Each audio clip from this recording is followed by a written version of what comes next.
Although it might seem like 1984 Topps football cards are nothing but a collection of Hall of Fame rookie cards, the truth is that, well, okay, this set really is all about Canton-bound rookies, and the amazing thing is that it's been this way forever. Thanks to a ballyhooed class of first-year players coming out of the 1983 draft and born into a hobby already rabid for rookie cards, the 1984 Top Set exploded on the scene like Barry Sanders hitting a hole in the line. And then that amazing rookie class lived up to the hype, and they kept living up to the hype for about 2 decades. So yeah, this list of the most valuable 1984 Topps football cards, culled from the PSA Sports Market Report price guide for PSA 9 specimens, is nearly saturated with rookies. But if you look closely, you might find a couple of wily vets rubbing meaty shoulders with the rooks. Hut hut! For a long time, this Elway rookie card languished behind the rookie cards of Dan Marino and Eric Dickerson. You could chalk that up to Elway's multiple Super Bowl appearances without a win, while Marino and Dickerson were busy lighting the turf on fire, setting record after record. But all that changed when an old Elway led his Denver Broncos to a title in 1997, and then again in 1998. Suddenly the dude was golden again, as he had been as the #1 pick in 1983, and so were his cards. Today, the Elway rookie card carries a $150 price tag in PSA 9 condition.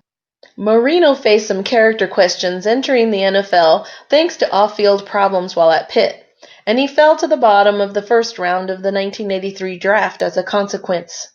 Though nearly everyone agreed he was a superb talent, not everyone was so convinced he would make good in the big time. Marino took all that negativity as a challenge, though, and after making 9 starts as a rookie, he lit it up in 1984. That season, he became the first quarterback to pass for 5,000 yards in a season, and he delivered a then record 48 touchdown passes.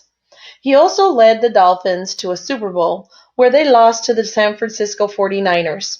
Marino never really looked back from there and crafted a Hall of Fame career that has his rookie card sitting at $100 in PSA 9 condition today.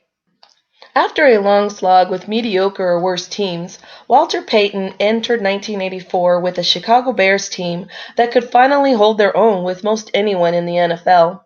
On their way to a 10-6 record, the Bears witnessed Sweetness make history when he broke Jim Brown's all-time record for rushing yards on October 7th.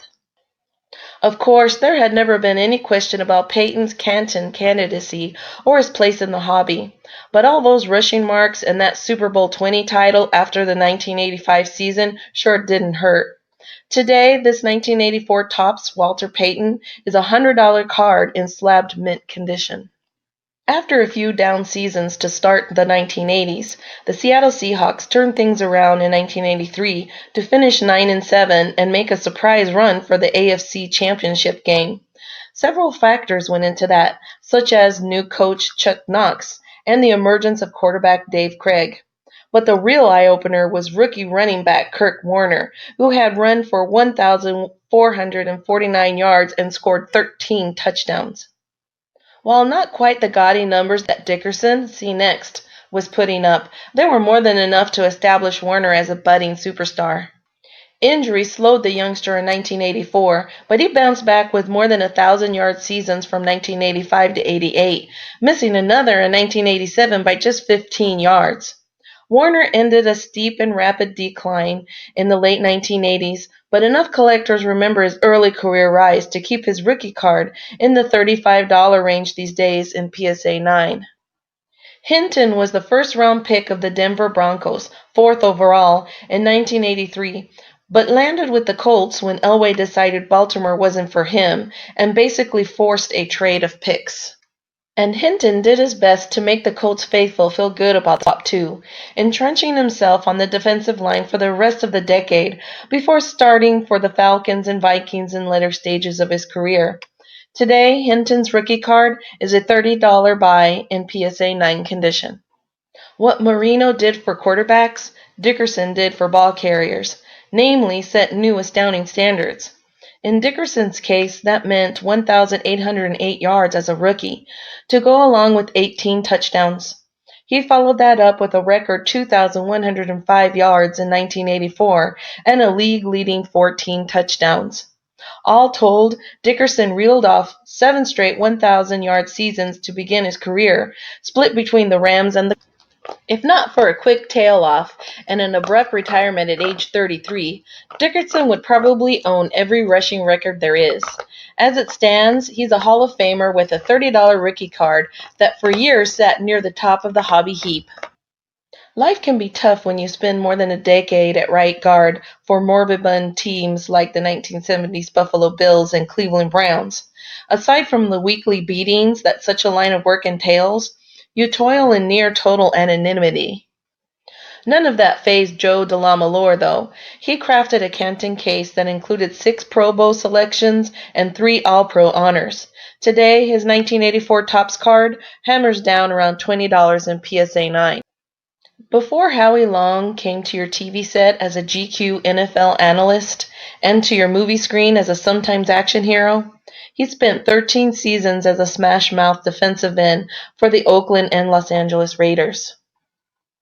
His 84 sacks, 8 Pro Bowls, 2 All-Pro selections, and 1 Super Bowl ring eventually landed him in the Hall of Fame. Long's rookie card in the 1984 Topps set sells for around $20 in PSA 9 condition. What do you get when you play in the NFL for 26 years, kicking field goals and extra points for 5 teams along the way? Well, if you're Morton Andersen, you pick up a slew of Pro Bowl and All-Pro honors along with a bust in Canton. Oh, and a 1984 Topps football card that checks in at around $20 in PSA 9. Before he became a celebrated pitching coach, Roger Craig once lost 20 games 2 seasons in a row for the expansion New York Mets. That was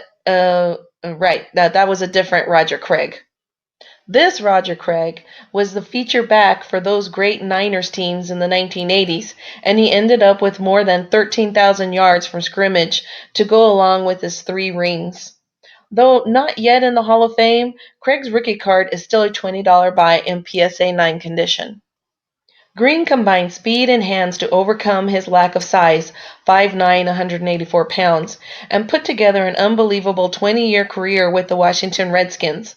Along the way, he picked off 54 passes, ran back for 6 touchdowns, scored 2 Super Bowl rings, and made Canton cut in 1908. Whew! Today, Greene's 1984 Topps rookie card is a $20 buy in graded mint condition. Stephenson was one of the unsung heroes who made Marino's Miami exploits possible. The Hall of Fame center may not have had the most glamorous job during his playing career, but collectors eventually took notice. Stephenson's rookie card sells for around $15 today in PSA 9 condition. If you like this video, remember to like this video and subscribe to our channel, waxpackgods.com.